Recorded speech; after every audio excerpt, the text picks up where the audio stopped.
राम। शंखनाद में आपका स्वागत है। कल्पना कीजिए कि आप अपने घर से पूजा की थाली लेकर निकल रहे हैं और आपके निकलते ही 4 पुलिस वाले आपके साथ चलते हैं और आपको जिस मंदिर में जाना है वो कमांडो से घिरा हुआ है। और अगर ये पुलिस वाले ये कमांडो ना रहे तो आप पर हमला हो सकता है और आप शायद उस मंदिर तक पहुंच ही ना पाए।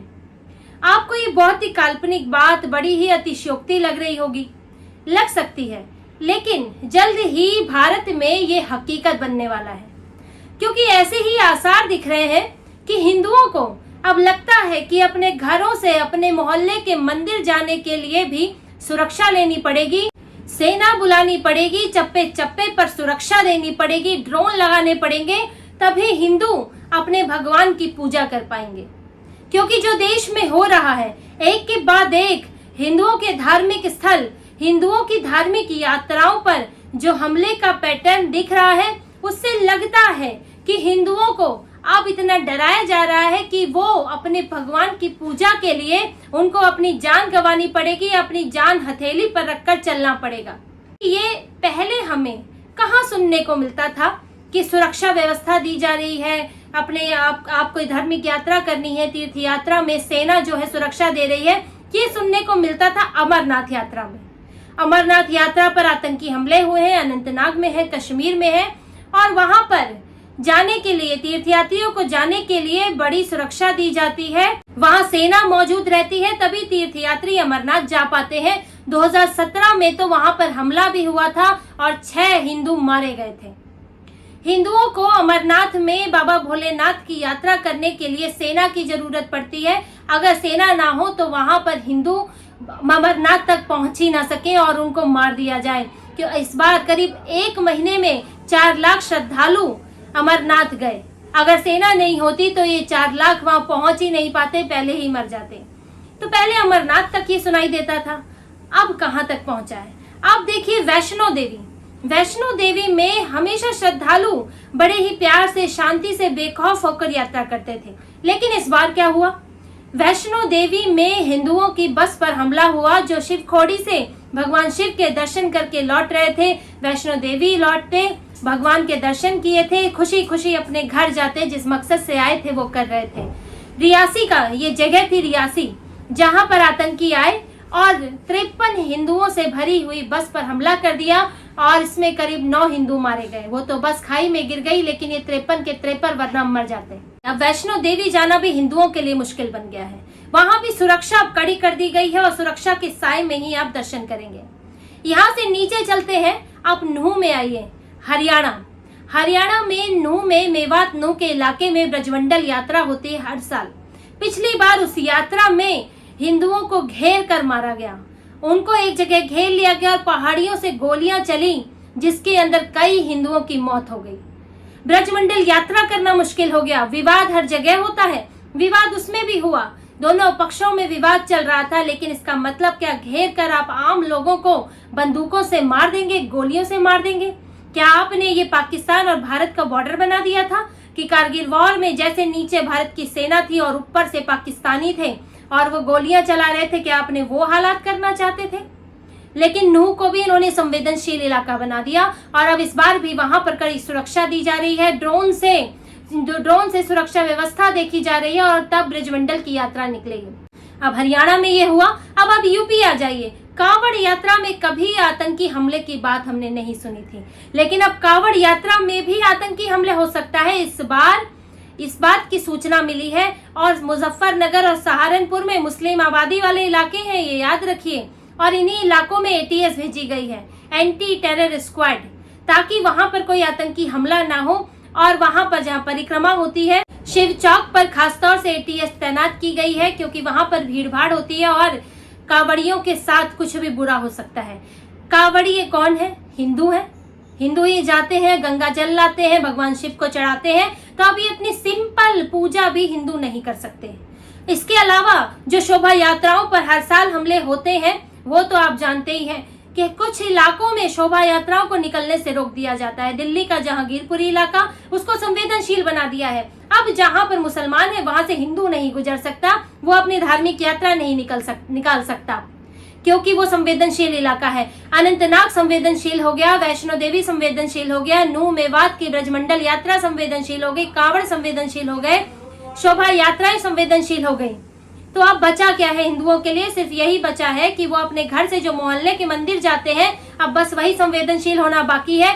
कल को वो भी हो जाएगा, क्योंकि पूरा पैटर्न यही दिखा रहा है कि हिंदुओं को डराओ, हर इलाके को, हिंदुस्तान के कुछ कुछ इलाकों को संवेदनशील बनाते जाओ, धीरे धीरे धीरे धीरे फिर पूरा हिंदुस्तान ही संवेदनशील हो जाएगा हिंदुओं के लिए। और हिंदुओं के लिए भारत के अलावा कोई देश भी नहीं है। जो धर्म यहाँ पनपा, जो धर्म यहाँ पैदा हुआ, जिस धर्म के लोग यहाँ पैदा हुए, उस धर्म के लोग यहाँ तीर्थ यात्रा पर नहीं जा सकते। उन्हें तीर्थ यात्रा पर जाना है तो जान हथेली पर रखनी होगी, डर डर कर जाना होगा। हम किस दौर में जी रहे हैं? क्या ये वो मुगलों के, मुसलमानों के आक्रमण का दौर है, जब हिंदुओं को अपनी पूजा आरती पढ़ने में, अपने कीर्तन करने में भी डरना पड़ता था और उनको कई सैकड़ों की, लाखों की संख्या में मार दिया जाता था। जब बाहर से आक्रमणकारी आते थे और मूर्तियां तोड़कर चले जाते थे, मूर्ति भंजक कहलाते थे। क्या हम उस दौर में जी रहे हैं कि हिंदुओं को आज भी डर है? समझिए, वो गुलामी का वो दौर खत्म हो के एक नया गुलामी के दौर में भी हम रहे। ईसाई आए, अंग्रेज आए, उससे भी हम निकले, लेकिन आज भी हिंदू इस डर में है कि वो अपनी तीर्थ यात्रा बिना सुरक्षा के नहीं कर सकता। जबकि आप दूसरे धर्मों को देखेंगे, मक्का मदीना जो कि मुसलमानों के लिए तीर्थ स्थल है, क्या वो वहां पर सुरक्षा में जाते हैं? क्या उन्हें वहां जान का खतरा होता है? एक सामान्य सुरक्षा हर जगह होती है ताकि व्यवस्था बनी रहे, लेकिन क्या उन्हें जान का खतरा होता है? कभी वहां आतंकी हमला हुआ है? वेटिकन सिटी, ईसाइयों के लिए पवित्र स्थल, क्या वहां कभी आतंकी हमला हुआ है? क्या उन्हें डर डर कर वहां जाना पड़ता है? लेकिन सिर्फ हिंदुओं के साथ ऐसा है कि उन्हें, जो एक तीसरा बड़ा धर्म है इस दुनिया का, लेकिन उस धर्म के लोगों की कोई औकात नहीं है इस दुनिया में। उनको अपने धार्मिक स्थल पर जाने के लिए सेना की जरूरत पड़ती है, और ये तय है कि वहां से अगर सेना हट जाए तो हिंदुओं को मार दिया जाए, नरसंहार हो जाए। और वहां एक समय ऐसा आएगा कि अमरनाथ में अगर सुरक्षा ना हो तो अमरनाथ में हिंदू जाएगा ही नहीं वहां दर्शन करने, क्योंकि कौन अपनी जान जोखिम में डालकर जा पाएगा? क्योंकि वो तो मंदिर तक ही नहीं पहुंच पाएगा, उससे पहले ही मार देंगे। तो हिंदुओं के लिए भारत में बड़ी मुश्किल स्थिति बनती जा रही है। देखिए, सरकार सुरक्षा देती है, सरकारी सुरक्षा के बीच आप बहुत ज्यादा दिन तक सरवाइव नहीं कर सकते, उसकी एक सीमा होती है। पूरे देश में सेना नहीं लगाई जा सकती, हर घर के बाहर नहीं लगाई जा सकती। लेकिन हिंदुओं के साथ समस्या ये है कि वो अपनी सुरक्षा ही कर पाने में असफल है, क्योंकि वो इतना बटा हुआ है, क्योंकि वो ये समझ ही नहीं पाता कि उस पर एक सोचे समझे तरीके से सामूहिक तौर पर हमला हो रहा है, क्योंकि भारत को एक इस्लामिक देश बनाने की साजिश हो रही है। गजवाए हिंद का सपना यूं ही नहीं है, वो सपना है क्या कि भारत का इस्लामीकरण करो, भारत को इस्लामिक देश बनाओ, यहाँ पर मुसलमानों की संख्या ज्यादा हो और धीरे धीरे उन्हीं का शासन हो। अब इसके लिए क्या कोशिशें होती हैं? पहले संख्या बढ़ाई जाती है, हिंदुओं का धर्म परिवर्तन कराया जा रहा है, उसके लिए अलग अलग तरीके अपनाए जाते हैं। डायरेक्ट धर्म परिवर्तन होता है, लव जिहाद चलता है, लैंड जिहाद चलता है, तरह तरह के तरीकों से हिंदुओं को मुसलमान बनाया जा रहा है। उसके बाद यहाँ पर डर की राजनीति होती है। डर का तरीका कि आप जो है बिना उनकी परमिशन के, आप भले ही बहुसंख्यक है, लेकिन संख्या बढ़ाकर, घुसपैठिए बुलाकर कुछ जगह ऐसी बना दी गई धीरे धीरे जहाँ पर मुसलमानों की संख्या ज्यादा है, और वहाँ हिंदुओं को अभी चुनौती पैदा कर दी गई कि उनको बिना खुश किए आप अपने मंदिर नहीं जा सकते। जैसे कि जम्मू कश्मीर में मुसलमानों की संख्या ज्यादा है, आप मुसलमानों को खुश किए बिना, अगर आपको सुरक्षा भी नहीं मिले तो मुसलमानों को खुश किए बिना आप वहां नहीं जा सकते। आप जो मेवात और नूह का इलाका है, वहां भी यही स्थिति है, वहां भी मुसलमानों की संख्या ज्यादा है। कावड़ का मुजफ्फरनगर, सहारनपुर, वहां भी मुसलमानों की संख्या ज्यादा है। तो ये एक तरह की स्थिति पैदा कर दी गई है कि आप मुसलमानों की इच्छा के बगैर अपने भगवानों के दर्शन नहीं कर सकते। और धीरे धीरे जैसे जैसे संख्या बढ़ रही है, जो मुसलमान आजादी के समय 9% थे वो आज 30% है। जैसे जैसे संख्या बढ़ रही है, जैसे जैसे कुछ इलाके मुस्लिम बहुल हो रहे हैं, वहां पर हिंदुओं के लिए ये पाबंदियां बढ़ती जा रही हैं। वहां पर हिंदुओं के लिए अपनी धार्मिक पूजा, अपने धार्मिक आयोजन करना मुश्किल होता जा रहा है। ये बात अगर हिंदू सामूहिक तौर पे नहीं समझेगा तो उसके लिए बड़ी मुश्किल होने वाली है। भारत का इस्लामीकरण होने में फिर ज्यादा देर नहीं लगेगी, क्योंकि हिंदू तो बटा हुआ है। वो अगर मेवात में, नूह में अगर हमला होता है तो वो हिंदुओं की कमी निकालता है, जम्मू कश्मीर में हमला होता है तो मुंह बंद करके बैठ जाता है। कितने इस मुस्लिम संगठन है जिन्होंने विरोध किया भारत में आतंकी हमलों का, कितने मुस्लिम संगठन विरोध करते हैं। वो ये तक अपील नहीं करते कि भारत के मुसलमान आतंकी संगठनों में ना जाएं, पाकिस्तान का विरोध करें। वो चुप्पी साध लेते हैं जब भी आतंकी हमला होता है। और हिंदू क्या करता है, हिंदुओं को ही दोषी ठहराता है। कांवड़ यात्रा में आतंकी हमला होगा तो कांवड़ियों को ही दोषी ठहरा दिया जाएगा, सरकार को दोषी ठहरा दिया जाएगा कि नहीं पूरा माहौल ही ऐसा पैदा कर दिया। कहा जाता, जब भी मुसलमान आतंकी ग्रुप में पाए जाते हैं तो कहा जाता है नहीं उनके साथ बड़ा अत्याचार हुआ इसलिए वो आतंकी बन गए। अत्याचार किसके साथ नहीं होता? अत्याचार तो कश्मीर में हिंदुओं के साथ भी हुआ था, नरसंहार हुआ था। क्या वो आतंकी बन गए? क्या कोई आतंकी संगठन बना लिया गया? ये एक बहाना है। दरअसल आप एक बड़े लक्ष्य का एक हिस्सा है वो, और बड़ा लक्ष्य है भारत का इस्लामीकरण, भारत को इस्लामिक देश बनाना। और इसके लिए धीरे धीरे ये सारी चीजें हो रही हैं और हिंदू इस बात को समझ ही नहीं पाता और अपने ऊपर ही सवाल उठाता है, अपने समुदाय पर सवाल उठाता है। आपको ये नहीं करना है कि जाके दूसरे समुदाय पे हमला करना है, ऐसा नहीं है। कोई एग्जिस्टेंस है जो शांति से रह रहा है, उसके साथ शांति से ही रहना है। लेकिन अगर आप पर हमला होता है तो आप साथ मिलकर उसका विरोध तो करेंगे, आप साथ मिलकर अपनी ढाल तो बनेंगे। आप इस बात का तो ध्यान रखेंगे कि आपको कैसे खत्म किया जा रहा है, उस बात का विरोध तो करेंगे। जो आपकी मदद कर रहा है उसकी मदद तो लेंगे। लेकिन हिंदुओं में इस वक्त इतना बंटवारा है कि वो ये बात समझ ही नहीं पाते और इस कारण धीरे धीरे वो अपने धार्मिक स्थलों से दूर हो रहे हैं। उनके लिए अपने धार्मिक स्थल पर जाना, अपनी यात्राएं करना, अपने त्योहार मनाना मुश्किल हो रहा है। दिवाली होली पर तो कई तरह के सवाल उठाए ही जाते हैं और धीरे धीरे ऐसे भी हमले देखने को मिल जाएंगे। ऐसा भी हो जाएगा कि दिवाली होली पर भी दंगा हो गया क्योंकि आपने पटाखा जला दिया, क्योंकि आपने रंग लगा दिया। बहाना तो कोई भी हो सकता है, लेकिन उस बहाने के जरिए उस इलाके को संवेदनशील बनाना होता है और वहां पर आप अपना त्योहार फिर आगे से नहीं बना सकते। पुलिस की परमिशन लेनी पड़ती है।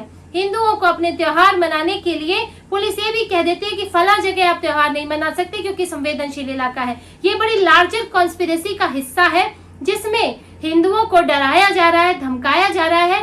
सरकार देखिए अपनी जगह है, सरकार सुरक्षा दे सकती है और सुरक्षा दे रही है और बहुत जगह हालात बेहतर किए गए हैं। लेकिन जैसे जैसे हिंदुओं का एक वर्ग इस बात को समझ रहा है, अपने हक की बात कर रहा है, इस अपने साथ हुए अन्याय की बात कर रहा है, तो जो दूसरा वर्ग है अब उसको दबाने की कोशिश कर रहा है। अब उस दौर में जब समुदायों की आपसी लड़ाई होती है, यानी समुदायों के बीच एक झगड़ा है कि एक समुदाय अब जो सोया हुआ था वो जाग रहा है तो दूसरा समुदाय इस बात के लिए अब उसको दबा रहा है कि तुम जागे क्यों हो, तुम सोए रहो।